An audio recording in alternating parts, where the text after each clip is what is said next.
May mga natikitan na namang ambulansya sa EDSA busway.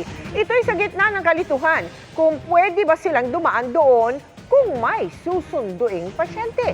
Nakatutok si Mark Salazar. May mga malinaw na bawal sa EDSA busway. Mga pribadong sasakyan, gaya niyan,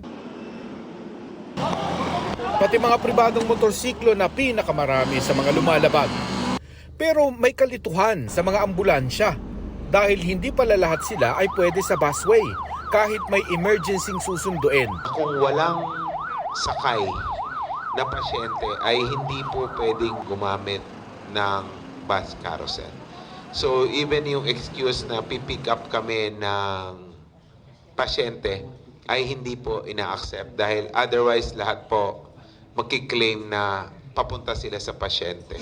Ilang ambulansya ngang walang sakay na pasyente ang natikitan kanina. Tignan nyo naman ang sistema ng traffic sa kabila.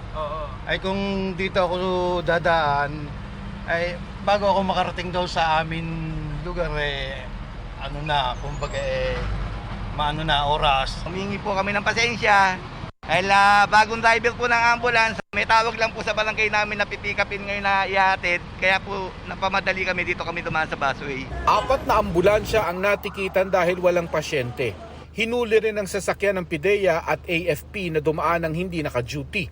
Pero ang pinakanawindang kanina ay ang shuttle bus mismo ng MMDA na tinikitan dahil bawal rin sa busway. Teka muna, sabi ng driver, ipinakita niya sa enforcer ang February 20, 2024 memo ng kanilang general manager na nagsasabing pwede silang gumamit ng EDSA busway. Nung pinagbawal po kami, nandiyan kami sa labas talaga. Nagtsatsaga kami dyan sa traffic. Kaya naman ang tataka bakit itikita naman. Ay, ito naman, ano naman yung memo eh. Hindi kinilala ng enforcer ng DOTR ang memo, kaya tinikitan pa rin ang shuttle bus. Iniimbestigahan naman po namin kung may kalituhan po on the part of the agency.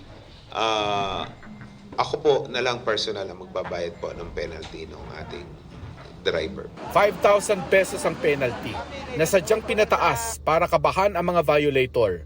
Pero marami pa rin lumalabag, kaya muling itinulak ng MMDA ang no contact apprehension na ayon sa korte ay hindi pwedeng ikasa ng MMDA. Hindi namin kayang bantayan 24 hours yung entire stretch ng EDSA.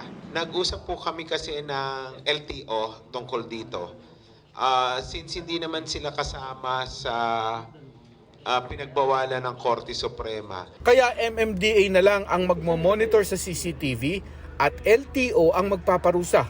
May memorandum of agreement sila kaugnay nito. This is nothing connected with the Supreme Court case ng NCAP. No? This is purely within the mandate of LTO. Pabor sa LTO, lalo't konti lang ang enforcer nila. Pilot test lang daw ang EDSA busway. Pero sunod daw lalagyan ng CCTV ang ibang daanan sa Metro Manila. Para sa GMA Integrated News, Mark Salazar, nakatutok 24 oras.